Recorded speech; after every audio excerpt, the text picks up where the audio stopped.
Good morning everyone. मैं पूनम योगी और YouTube पर हमारे चैनल योगी CSIR पर आपका स्वागत है। सो गाइज, आज हम लेकर आए हैं आपके लिए CSIR नेट लाइफ साइंस के शॉर्ट नोट्स। आज का हमारा टॉपिक है difference between eukaryotic and prokaryotic cells. जब तक हमारा वीडियो स्टार्ट होता है तब तक आप वीडियो को लाइक कर दो। So let's start. So guys, आज का हमारा टॉपिक है यूकेरियोटिक एंड प्रोकैरियोटिक सेल्स के अंदर डिफरेंस। तो हम देखते हैं कि यूकेरियोटिक सेल्स और जो प्रोकैरियोटिक सेल्स होती है उनमें क्या डिफरेंस होते हैं। Eukaryotic sales and prokaryotic cells क्या होते हैं। ऑर्गेनिज्म,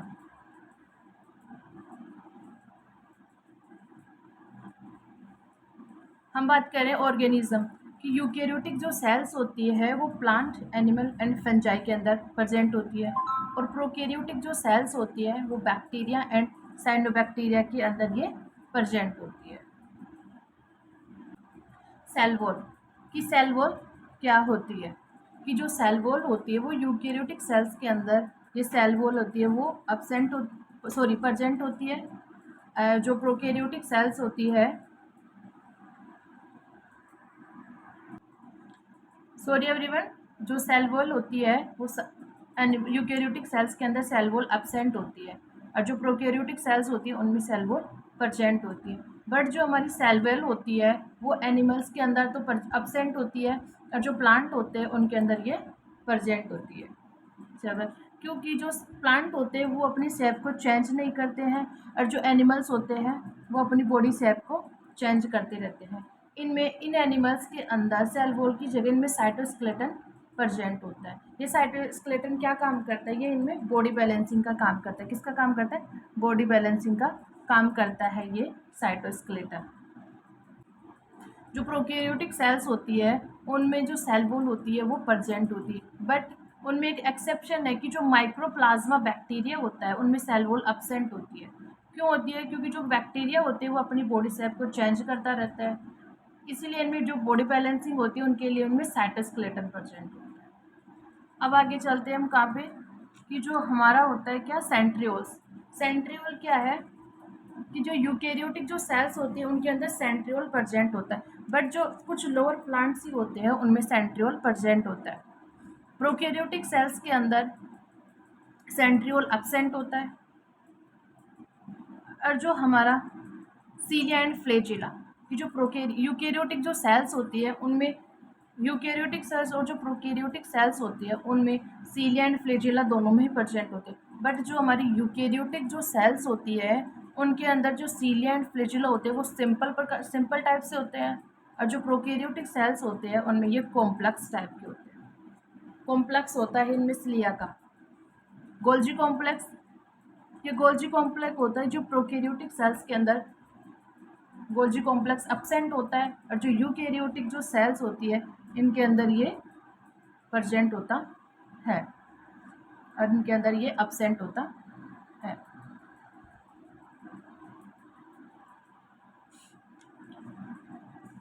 लाइसोसोम, जो लाइसोसोम होता है वो common in animals not present in plant.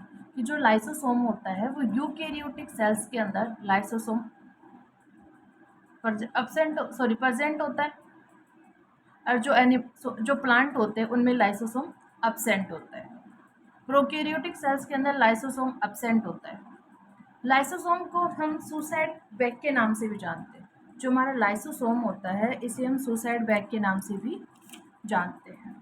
क्यों कहते हैं इसे सुसाइड बैग? क्योंकि ये क्या करता है, इस लाइसोसोम के अंदर डाइजेस्टिव एंजाइम प्रेजेंट होते हैं।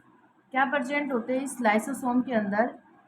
इस लाइसोसोम के अंदर डाइजेस्टिव एंजाइम प्रेजेंट होते हैं, जो क्या काम करते हैं कि जब सेल डिस्ट्रॉय हो जाती है, जब कोई भी सेल अगर वो डिस्ट्रॉय हो जाती है सेल, तो जो लाइसोसोम क्या करते हैं, स्प्लिट हो जाते हैं या फट जाते हैं, और फट जाने के बाद इस लाइसोसोम के जो खुद के ही डाइजेस्टिव जो एंजाइम होते हैं इस लाइसोसोम के, वो उन सेल्स को खा जाते हैं।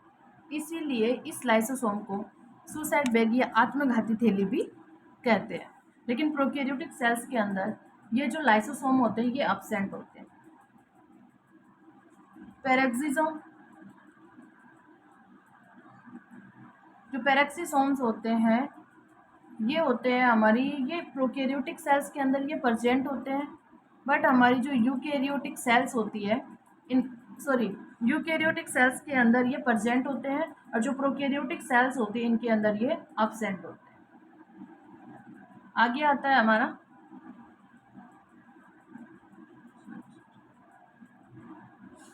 न्यूक्लियस। जो न्यूक्लियस होता है जो प्रोकैरियोटिक सेल्स के अंदर एब्सेंट होगा, और जो यूकैरियोटिक सेल्स होती है उनमें हमारा ये प्रेजेंट होता है, उनमें ये न्यूक्लियस प्रेजेंट होता है प्रोकैरियोटिक सेल्स के अंदर, यूकैरियोटिक सेल्स के अंदर जो प्रोकैरियोटिक सेल्स होते हैं उनमें न्यूक्लियस एब्सेंट होता है। प्लाज्मा मेम्ब्रेन, आगे बात करते हैं हम प्लाज्मा मेम्ब्रेन की। जो प्लाज्मा मेम्ब्रेन होती है वो यूकैरियोटिक एंड प्रोकैरियोटिक दोनों सेल्स के अंदर ही प्रेजेंट होती है प्लाज्मा मेम्ब्रेन।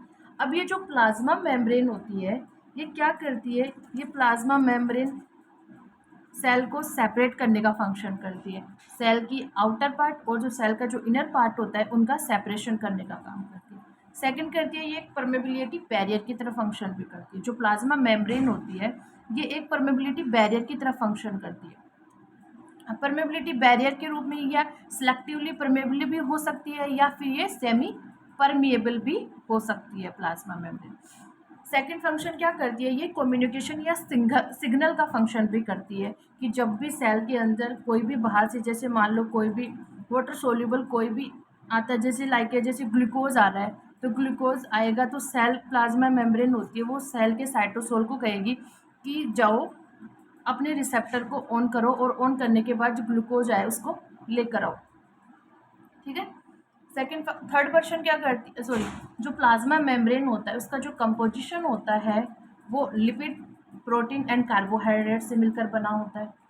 जो लिपिड और जो प्रोटीन होती है उनका मेजर रोल होता है प्लाज्मा मेम्ब्रेन बनाने में।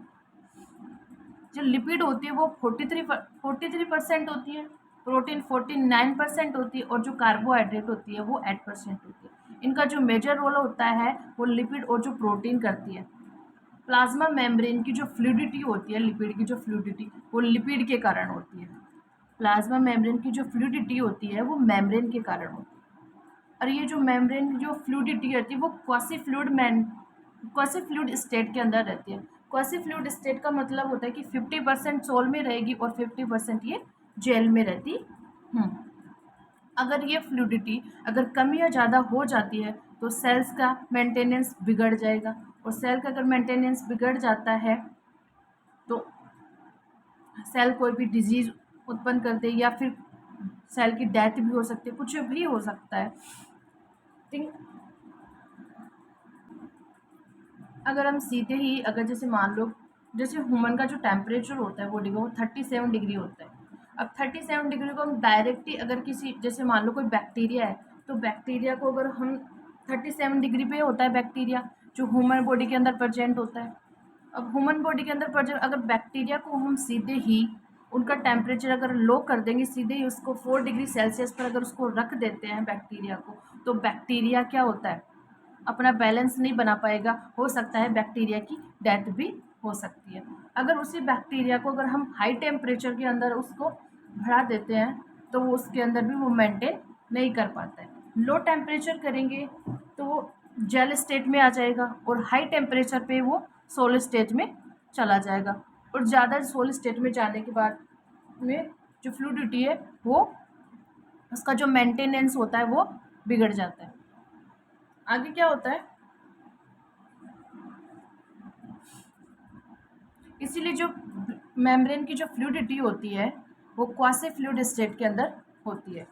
जो मेम्ब्रेन होती है वो हमारी वो क्वासी फ्लूइड स्टेट के अंदर होती है कि 50% जेल हो गया और 50% सोलिड स्टेट के अंदर ये होती है। थर्ड आता है हमारा क्रोमोजोम। जो क्रोमोजोम होते हैं, जो यूकैरियोटिक सेल्स होती है उनमें जो क्रोमोजोम होते हैं वो सर्वल क्रोमोजोम होते हैं, और जो प्रोकैरियोटिक सेल्स होती है उनके अंदर one long DNA strand present होता है, उनमें डीएनए का एक लॉन्ग स्ट्रैंड प्रेजेंट होता है डीएनए का। और जो यूकैरियोटिक सेल्स होती है उनमें सर्वल क्रोमोसोम प्रेजेंट होते हैं। आगे आता है हमारा राइबोसोम।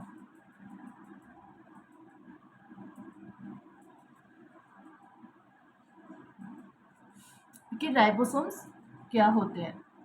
राइबोसोम्स होते हैं जो प्रोकैरियोटिक सेल्स और जो यूकैरियोटिक सेल्स होते हैं उन दोनों के अंदर ही राइबोसोम प्रेजेंट होते हैं।